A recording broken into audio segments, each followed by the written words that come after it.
When you think of drones, one image probably comes to mind: the MQ-9 Reaper, a powerful, deadly machine silently patrolling the skies over conflict zones. It's often described as the perfect hunter, a pinnacle of unmanned technology.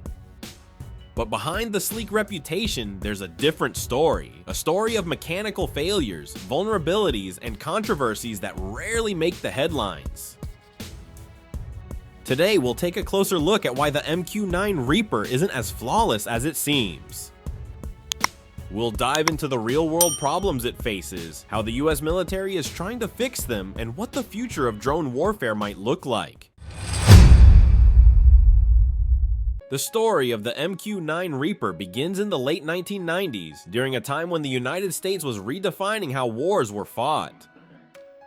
At that time, the US military was already using the MQ-9 Predator, a small, relatively slow drone designed primarily for reconnaissance missions. The Predator was revolutionary in its own way, offering eyes in the sky without putting pilots at risk, but it had serious limitations. It couldn't carry much weaponry, it flew low and slow, and it was vulnerable to enemy fire and weather conditions. As the wars in Afghanistan and Iraq unfolded, military leaders realized that they needed something more. A drone that could not only watch, but also strike quickly and effectively, without waiting for fighter jets to arrive. They needed endurance, firepower, and speed, all in one platform. General Atomics, the company behind the Predator, was given the task to create a new kind of drone. The answer was the MQ-9 Reaper. It was larger, faster, and far deadlier than the Predator. It could carry over 15 times the payload, including laser-guided bombs and Hellfire missiles. It could cruise at altitudes above 40,000 feet and stay airborne for more than 24 hours. With these capabilities, the Reaper became more than just a drone. It became an aerial hunter, capable of persistent surveillance and precision strikes over massive areas. The first operational MQ-9 Reapers entered service in the mid-2000s. Almost immediately, they proved invaluable in America's growing focus on counterterrorism operations. They gave commanders the ability to find, track, and eliminate targets in real time, often without the need for traditional air support. In conflicts where speed and accuracy meant the difference between success and failure, the MQ-9 Reaper filled a critical gap. Once the MQ-9 Reaper entered service, it quickly became clear that this was a completely different class of drone. It wasn't just an upgrade over the Predator. It was a full rethinking of what unmanned aerial vehicles could do. The Reaper is powered by a Honeywell turboprop engine, giving it a cruising speed of about 230 miles per hour or 370 kilometers per hour.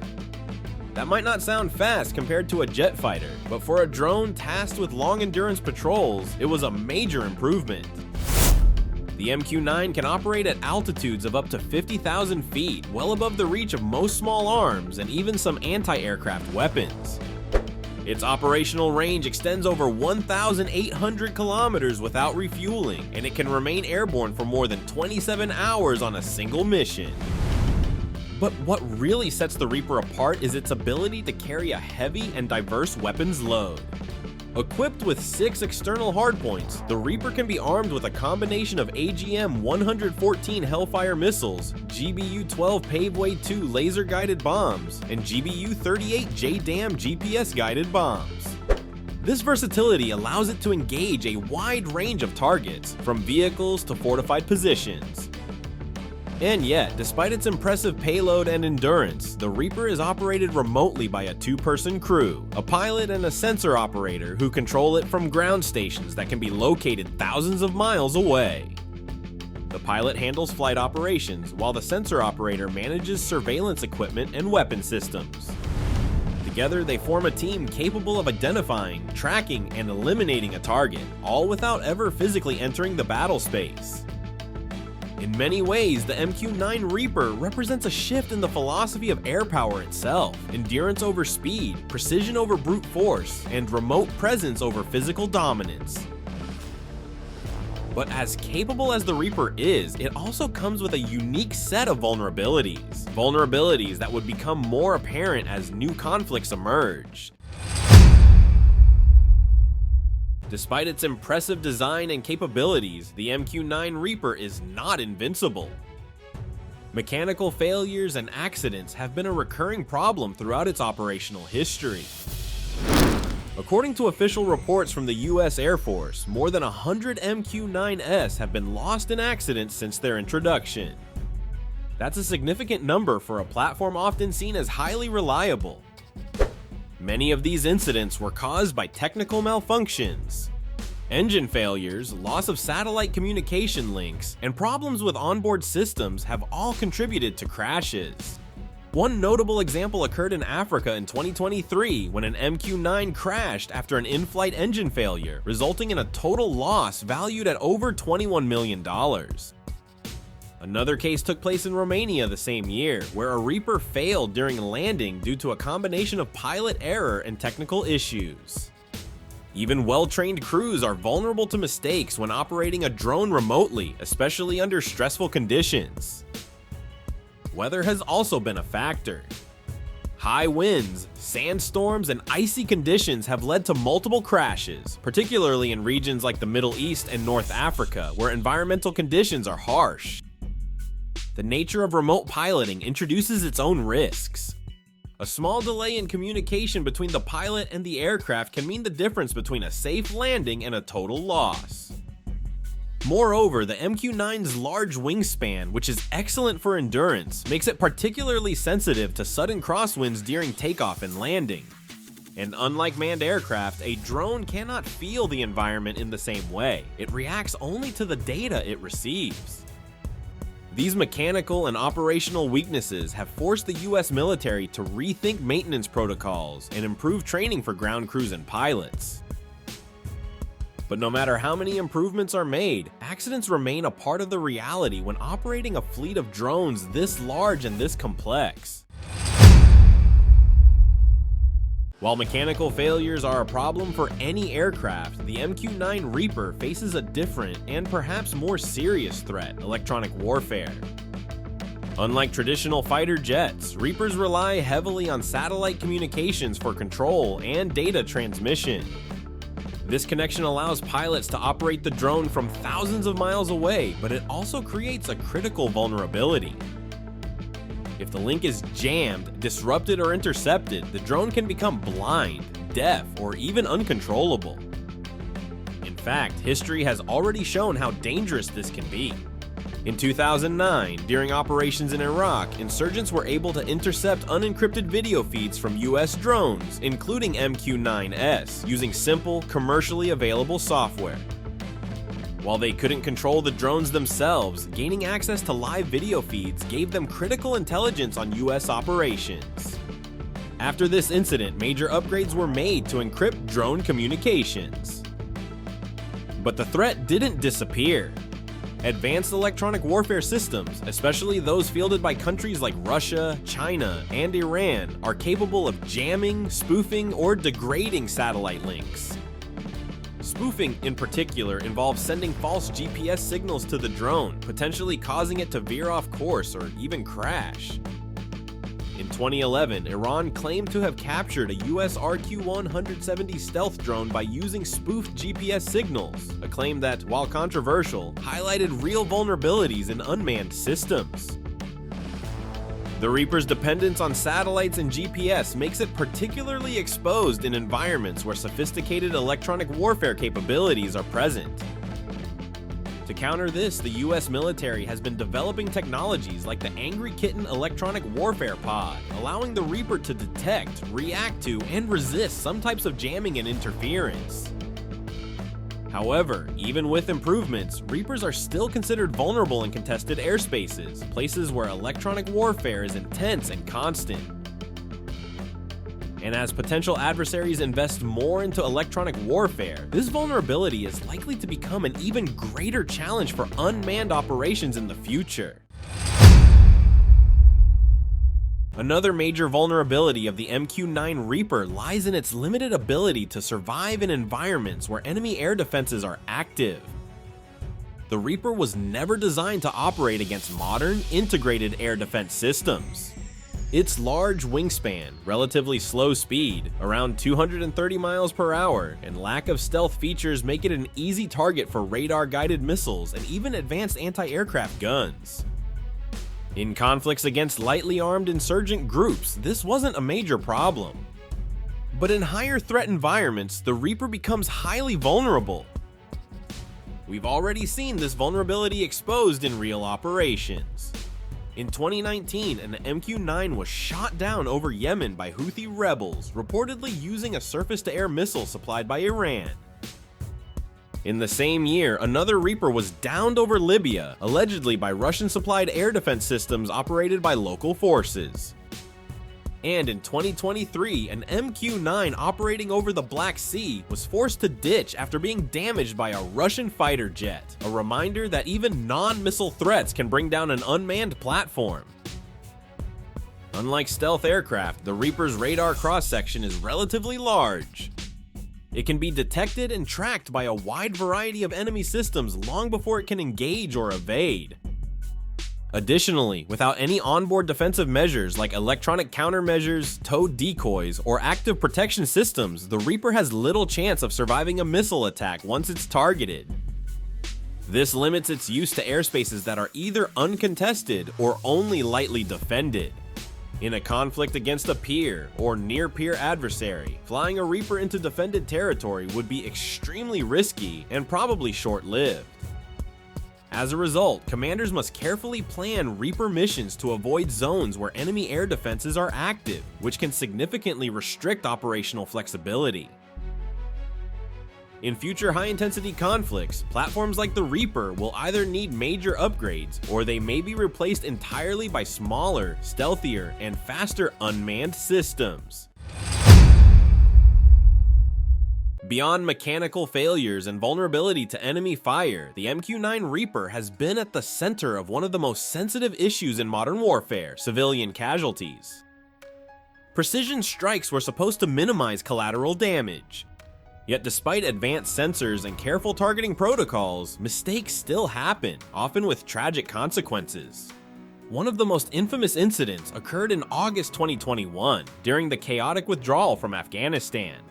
Acting on intelligence reports, a US MQ-9 Reaper launched a missile strike against a vehicle believed to be carrying a terrorist threat.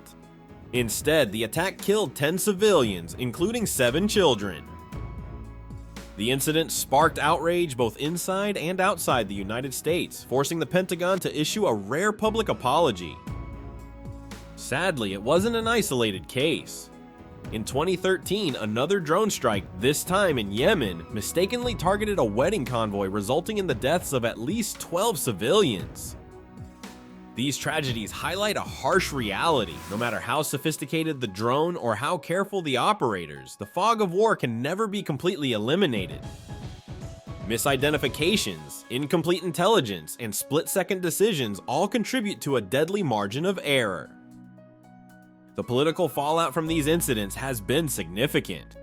Human rights organizations have condemned the use of drones in targeted killings, arguing that the lack of transparency and accountability erodes international norms. Some countries have called for stricter regulations on drone warfare or outright bans on autonomous strikes without human oversight. For the US military, every civilian casualty caused by a Reaper strike not only damages America's image abroad, but also undermines strategic goals, fueling resentment and sometimes even radicalization. It's a sobering reminder that technology alone cannot solve the ethical dilemmas of modern warfare. Recognizing the vulnerabilities of the MQ-9 Reaper, the US military has launched several initiatives to strengthen its capabilities and extend its operational life. Mechanical reliability has been one of the first areas to receive attention. Improvements in engine design, flight control software, and redundant systems have significantly reduced failure rates in newer Reaper models. Ground crews and pilots now undergo more intensive training, focusing on crisis management and emergency procedures specific to drone operations. Better training has helped reduce the number of accidents related to human error. To address the threat of electronic warfare, the US Air Force has introduced new encryption standards for both command links and video feeds. In addition, they are deploying pods like Angry Kitten, an advanced electronic warfare suite that allows the MQ-9 to detect and sometimes even counter jamming attempts. Although it doesn't make the drone invulnerable, it provides a much needed layer of protection against modern threats. On the issue of air defense, the strategy has been more about mission planning than physical upgrades. Reapers are now tasked primarily in airspaces where the risk from enemy surface-to-air missiles is minimal. In contested zones, missions increasingly rely on stealthier platforms or support from manned aircraft that can neutralize air defenses before drones are deployed. There are also ongoing efforts to integrate more autonomous decision-making into drone operations. Future upgrades could allow Reapers to detect threats independently and take evasive actions without waiting for human commands. When it comes to minimizing civilian casualties, the US military has revised its targeting procedures, placing greater emphasis on intelligence verification and human oversight. No strike is authorized today without multiple layers of review, a process designed to prevent tragedies like those witnessed in Afghanistan and Yemen. Together, these changes reflect a growing understanding technology alone isn't enough. Training, planning, and ethical decision-making are just as critical to the future of unmanned warfare. As capable as the MQ-9 Reaper is, its limitations are becoming more apparent with each passing year. In an era of advanced air defenses and electronic warfare, the Reaper's days of uncontested dominance are numbered. Recognizing this, the US Air Force has begun investing in the development of next-generation unmanned aerial systems. One of the most anticipated projects is known simply as MQ-Next. Unlike the Reaper, MQ-Next platforms are expected to feature stealth technologies, making them much harder to detect and track by enemy radars. They will also likely be faster, more maneuverable, and designed for operations in heavily contested environments. Autonomy will play a much larger role. Future drones may be able to conduct parts of their missions independently, identifying threats, adjusting flight paths, and even making targeting decisions without constant human input. Another concept gaining traction is the loyal wingman model. In this setup, drones would accompany manned fighter jets, providing surveillance, electronic warfare support, or even carrying out attacks while keeping pilots out of danger. Companies like General Atomics, Boeing, and Kratos are already developing prototypes for these future systems. Some of these drones may be smaller, cheaper, and fielded in large swarms, overwhelming enemy defenses through numbers and coordination. The goal is clear: to create unmanned systems that can survive, adapt, and succeed in the high-threat battle spaces of the future. While the Reaper has served admirably for nearly 2 decades, the wars it was designed to fight are fading into history. The next generation of drones will be built not for counterterrorism campaigns, but for high-intensity conflicts where survival depends on stealth, speed, and autonomy. Despite its age and vulnerabilities, the MQ-9 Reaper remains one of the most important assets in the US military's inventory. In many ways, its continued relevance highlights how well it was originally designed. First, the Reaper is extremely cost-effective. Compared to manned aircraft like the F-15 or F-35, the MQ-9 is inexpensive to operate and maintain. A Reaper mission costs a fraction of what a fighter jet sortie would, both in fuel and in overall logistics. This makes it ideal for long-endurance missions where the threat level is low or moderate. Second, the Reaper's versatility remains unmatched. It can perform intelligence, surveillance, and reconnaissance missions just as effectively as it can conduct precision strikes. The MQ-9 has proven especially valuable in regions like Africa, the Middle East, and the Pacific, where large distances and limited infrastructure make manned operations more challenging. Reapers are also widely used by allied nations.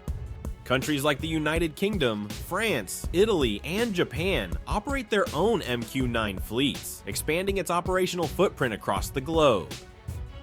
For many of these countries, the Reaper provides a critical capability that they otherwise could not afford to field with manned platforms.